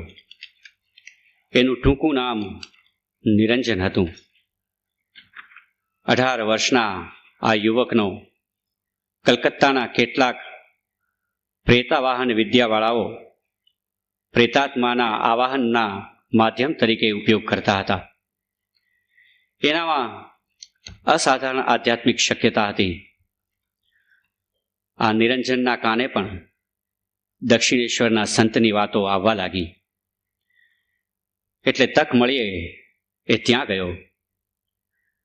ત્યારે હંમેશ મુજબ શ્રી રામકૃષ્ણ ભક્તવૃંદથી વીંટળાઈને વાતો કરી રહ્યા હતા. સાંજે બધાના ગયા પછી તેમણે નિરંજનને બોલાવી સઘળી હકીકત પૂછી.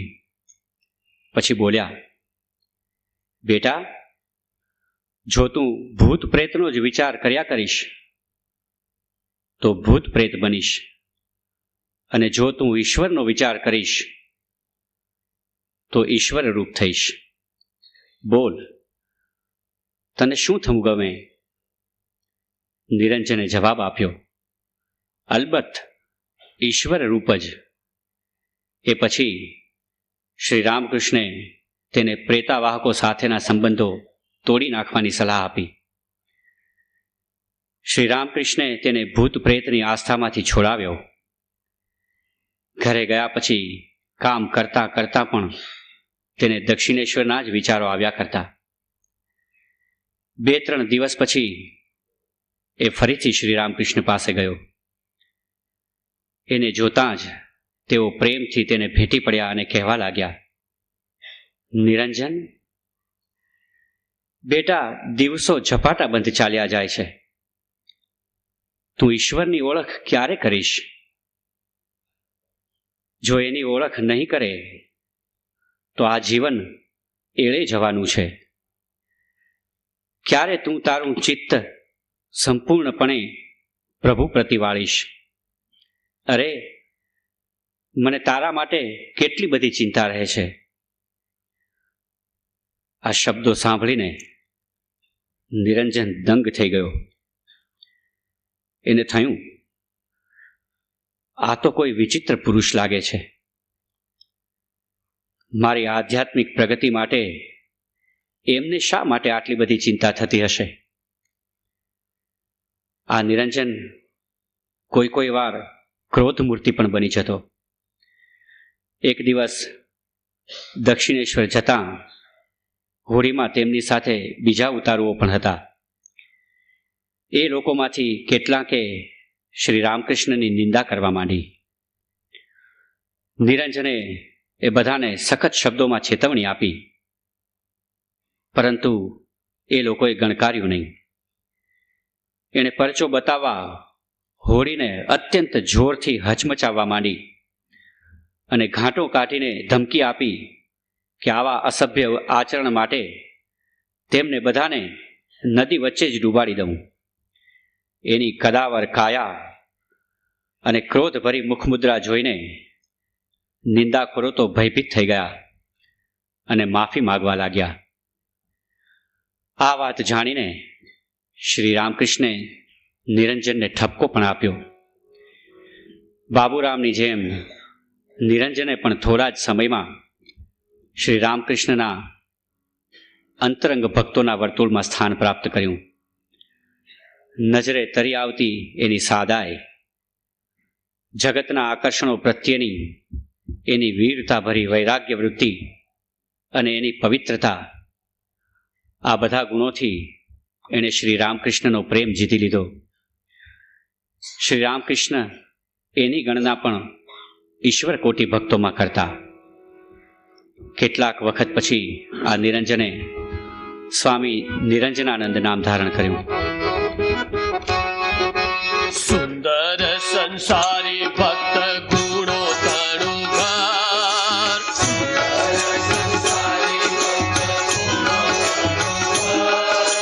હવે આવ્યા ભક્ત એક મહેન્દ્ર માસ્ટર.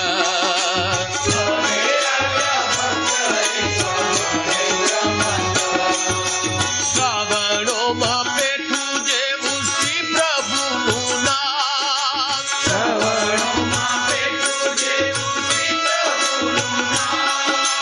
દેખવા ધીર થયું અંતર તમામ.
માસ્ટર મહાશય અથવા એમની ટૂંકી સંજ્ઞાથી જાણીતા થયેલા શ્રી મહેન્દ્રનાથ ગુપ્ત સન 1882ના માર્ચમાં પહેલ વહેલા શ્રી રામકૃષ્ણને મળવા ગયા.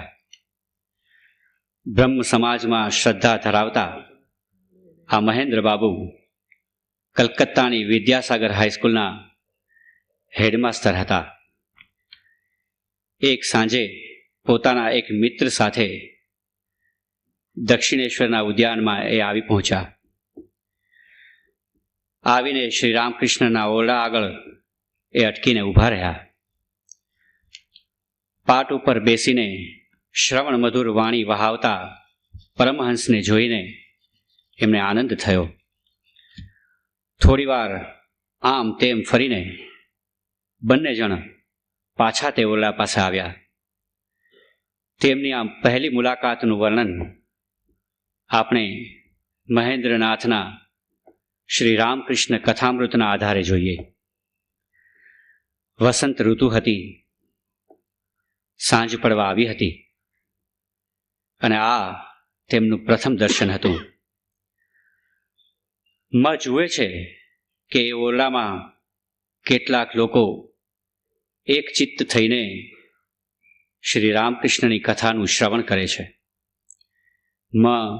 ઊભા ઊભા વિસ્મિત બનીને જુએ છે. તેમને ભાસ થાય છે કે જાણે સાક્ષાત શુકદેવજી ભાગવત કથા કરી રહ્યા છે અને સર્વે તીર્થો ત્યાં એકત્ર થયા છે. બેઉ જણા થોડા સમય પછી ઉદ્યાનમાં ફરી શ્રી રામકૃષ્ણના ઓરડા આગળ આવી પહોંચ્યા. જુએ છે તો બારણા અડકાવેલા. હવે અંદર જવું શી રીતે? અંગ્રેજી ભણેલા હોવાથી રજા વગર એકદમ અંદર ઘૂસી જવા ચાહતા ન હતા. બહાર ઉભેલી દાસી વૃંદાને તેમણે પૂછ્યું, મહારાજ અંદર છે? હા. તે અહીં કેટલા વખતથી રહે છે? જવાબ મળે છે, ઘણાય દિવસ થઈ ગયા. ફરી પ્રશ્ન પૂછે છે, મહારાજ ચોપડીઓ ખૂબ વાંચતા હશે કેમ? ફરી જવાબ મળે છે, ના રે ના, ચોપડી બોપડી કેવી, એમને તો બધુંય મોએ. તો કોલેજમાં અંગ્રેજી ભણ્યા હતા. શ્રી રામકૃષ્ણ પુસ્તકો રાખતા કે વાંચતા નથી એ જાણી એમને તો ખૂબ આશ્ચર્ય થયું. કશી રોકટોક વગર ઓરડામાં પ્રવેશે છે. શ્રી રામકૃષ્ણને પ્રણામ કરે છે. પ્રાથમિક પરિચય થાય છે. એ બધા પ્રશ્નોના ઉત્તર આપ્યા. પણ જુએ છે કે વચમાં શ્રી રામકૃષ્ણ અન્ય મનસ્ક થઈ જાય છે. કેટલાક દિવસો પછી એને જાણવા મળ્યું કે એવી દશાને ભાવ સમાધિ કહેવાય છે. થોડીક વાતચીત પછી એ પ્રણામ કરી રજા લીધી. શ્રી રામકૃષ્ણે એમને ફરી આવવાનું કહ્યું. આ પહેલી મુલાકાતે એમના ઉપર ભારે પ્રભાવ પાડ્યો. એ બીજે જ દિવસે સવારે ફરી પાછા દક્ષિણેશ્વર જઈ પહોંચ્યા અને આ મુલાકાતે એમને દક્ષિણેશ્વરના એ અભણ નિષ્કિંચન બ્રાહ્મણની લગ્ની હંમેશને માટે લગાડી દીધી.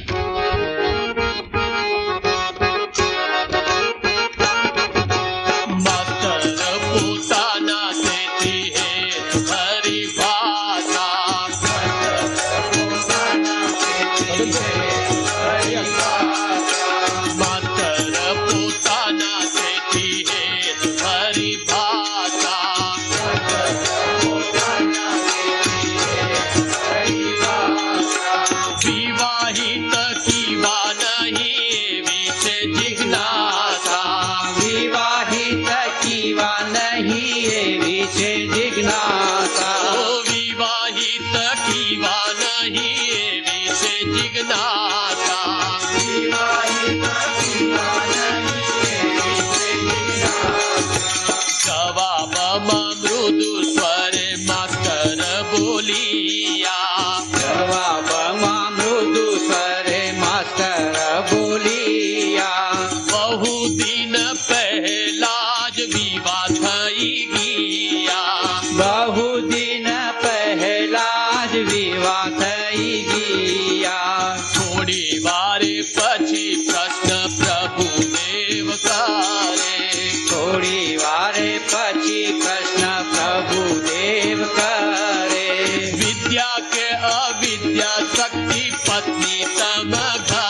વિદ્યા શક્તિ પત્ની તમ ઘરે જવાબમાં માસ્તરે બતાવી બુદ્ધિમાની જવાબમાં માસ્તરે બતાવી બુદ્ધિમાની સ્વભાવે તો ઠીક કિંતુ તદ્દન અજ્ઞાની સ્વભાવે તો ઠીક કિંતુ તદ્દન અજ્ઞાની દેવી સુણી વાણી પ્રભુએ માસ્તર તણી જેવી સુણી વાણી પ્રભુએ માસ્તર તણી અને તમે જ્ઞાની બોલી ઉઠ્યા ગુણમયી અને તમે જ્ઞાની બોલી ઉઠ્યા ગુણમણી છેલ્લું વાક્ય શ્રી પ્રભુનું કરીને શ્રવણ છેલ્લું વાક્ય શ્રી પ્રભુનું કરીને શ્રવણ માસ્તરનો ગર્વ થવા લાગ્યો ચૂરણ માસ્તરનો ગર્વ થવા લાગ્યો ચૂરણ માસ્તરનો ગર્વ થવા લાગ્યો ચૂરણ માસ્તરનો ગર્વ થવા લાગ્યો ચૂરણ માસ્તરનો ગર્વ થવા લાગ્યો ચૂરણ માસ્તરનો ગર્વ થવા લાગ્યો ચૂરણ સવારનો સમય હતો. મહેન્દ્રને જોઈને શ્રી રામકૃષ્ણ ખૂબ રાજી થયા અને તેમની સાથે વાતો કરવા લાગ્યા. શ્રી રામકૃષ્ણે પૂછ્યું, તમારું લગ્ન થઈ ગયું? મહેન્દ્રે કહ્યું, જી હા. શ્રી રામકૃષ્ણ થોડી કંપારી સાથે ફરી કહ્યું, હે, લગ્ન થઈ ચૂક્યું છે? મહેન્દ્ર તો ઘોર અપરાધીની પેઠે નીચું જોઈ રહ્યા. શ્રી રામકૃષ્ણે ફરીથી પૂછ્યું, છોકરા થયા છે કે? હવે મહેન્દ્રની છાતી ધબકવા લાગી. એમણે બીતા બીતા જવાબ આપ્યો, હાજી. શ્રી રામકૃષ્ણ ફરી બોલ્યા, લે, છોકરાય થઈ ગયા છે. જાણે માનભંગ થયો હોય એમ મહેન્દ્ર સ્તબ્ધ બની ગયા. તેમનો અહંકાર ચૂર્ણ થઈ ગયો. થોડી વાર પછી શ્રી રામકૃષ્ણે સ્નેહપૂર્વક પૂછ્યું, તમારા લક્ષણ સારા દેખાય છે. કપાળ, નેત્ર વગેરે જોઈને હું કહી શકું છું. ફરી પૂછ્યું, ઠીક, તમારી સ્ત્રી કેવી છે? વિદ્યાશક્તિ કે અવિદ્યાશક્તિ? હવે મહેન્દ્રે બુદ્ધિપૂર્વક જવાબ આપ્યો, જી, સારી છે પણ અજ્ઞાની છે. અને તમે મોટા જ્ઞાની છો કેમ? શ્રી રામકૃષ્ણે સહેજ નારાજ થઈને કહ્યું. આ પ્રશ્ને જાણે કે એક ફટકાનું કામ કર્યું. અત્યાર સુધી તો મહેન્દ્રને એટલો જ ખ્યાલ હતો કે નિશાળમાં ભણે અને ખૂબ પુસ્તકો વાંચે તે જ જ્ઞાની, અને એ ભ્રમ હવે દૂર થયો. થોડા જ સમયમાં મહેન્દ્રે શ્રી રામકૃષ્ણના એક અંતરંગ ભક્તનું સ્થાન લીધું. જ્યાં જ્યાં શ્રી રામકૃષ્ણને જવાનું થાય ત્યાં ત્યાં હાજર રહેવાનો પ્રયાસ કરતા. એમણે શ્રી રામકૃષ્ણની વાતોની નિત્ય નોંધ રાખવા માંડી. શ્રી રામકૃષ્ણના આ પરમ ભક્તે શ્રી રામકૃષ્ણ સાથેના ભક્તોના પ્રસંગો વિશે આગળ જતાં પોતાની નિત્ય નોંધના આધારે બંગાળી ભાષામાં શ્રી રામકૃષ્ણ કથામૃત નામે એક અદ્ભુત અને અનન્ય મહાગ્રંથ લખ્યો.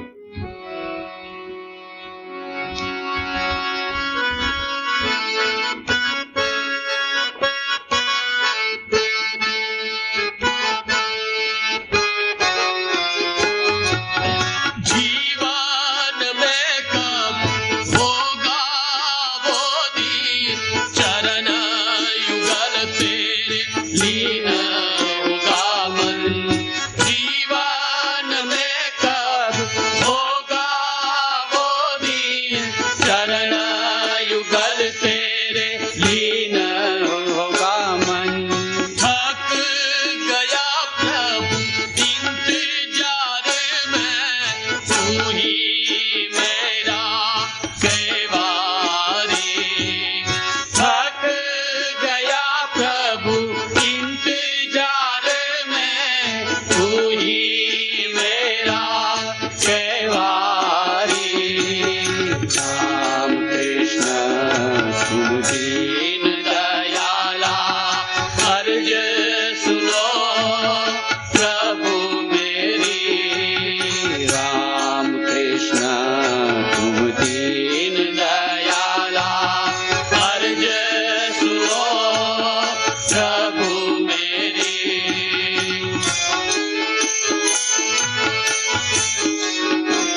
मन भूल जाता दुख में याद तुम्हारी, सुख दुख के तुम साथी हमारे, छुड़ा दो जन्म जन्म की फेरी, सुख दुख के तुम साथी हमारे, छुड़ा दो जन्म जन्म की फेरी। राम कृष्ण तुम दीन दयाला, अर्ज सुनो प्रभु मेरी, अर्ज सुनो प्रभु मेरी, अर्ज सुनो प्रभु मेरी। ઠાકોરના ચરણોમાં વંદન કરી આજે પૂછીને અહીં જ વિરામ આપીએ.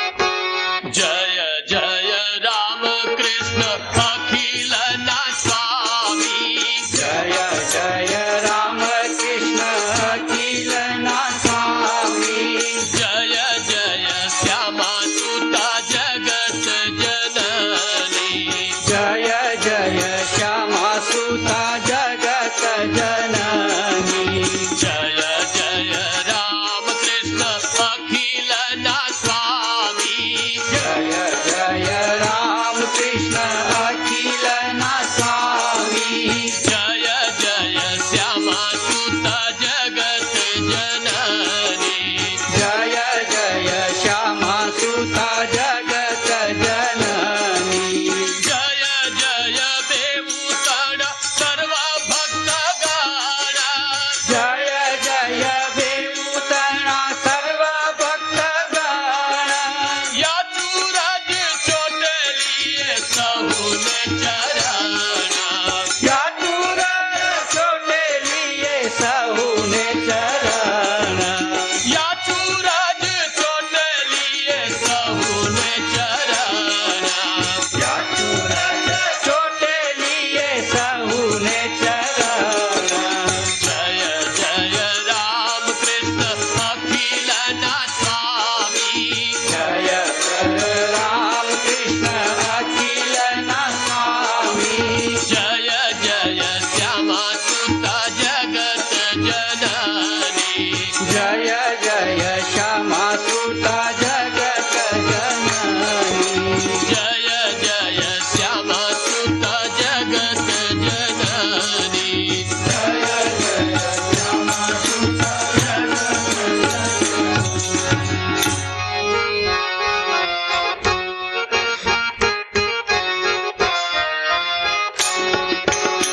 राम कृष्ण शरणं, राम कृष्ण शरणं, राम कृष्ण शरणं शरणे,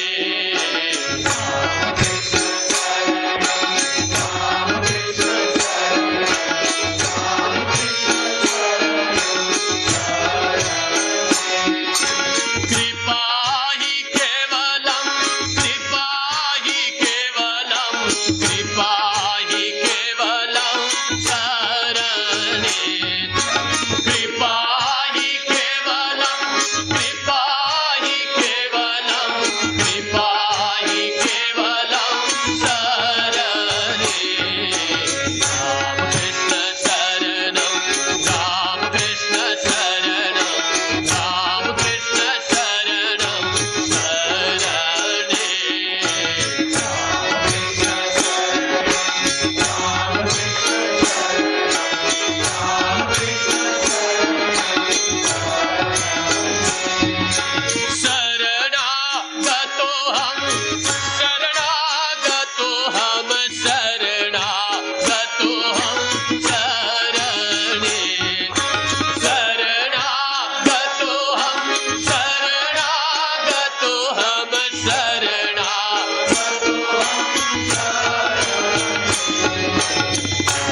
जय जय राम कृष्ण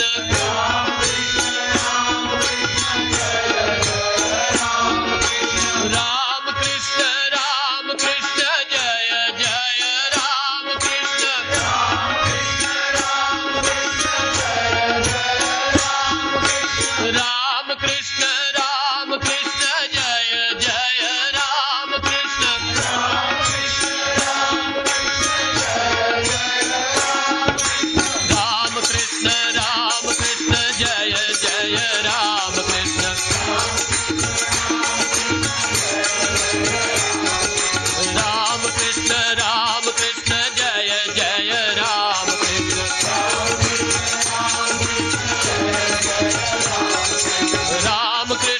राम कृष्ण जय जय राम कृष्ण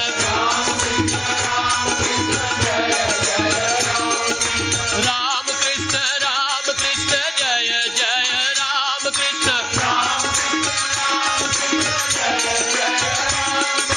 राम कृष्ण राम कृष्ण जय जय राम कृष्ण श्री माँ जय माँ जय माँ जय माँ श्री माँ जय माँ जय माँ जय माँ जय माँ श्री माँ जय माँ जय माँ जय माँ श्री माँ जय माँ जय माँ जय माँ श्री माँ जय माँ जय माँ जय माँ श्री माँ जय माँ जय माँ जय माँ श्री माँ जय माँ जय माँ जय माँ श्री माँ जय माँ जय माँ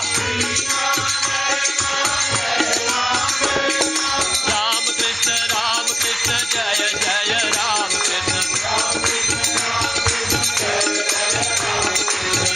कृष्ण राम कृष्ण जय जय राम कृष्ण राम कृष्ण जय जय राम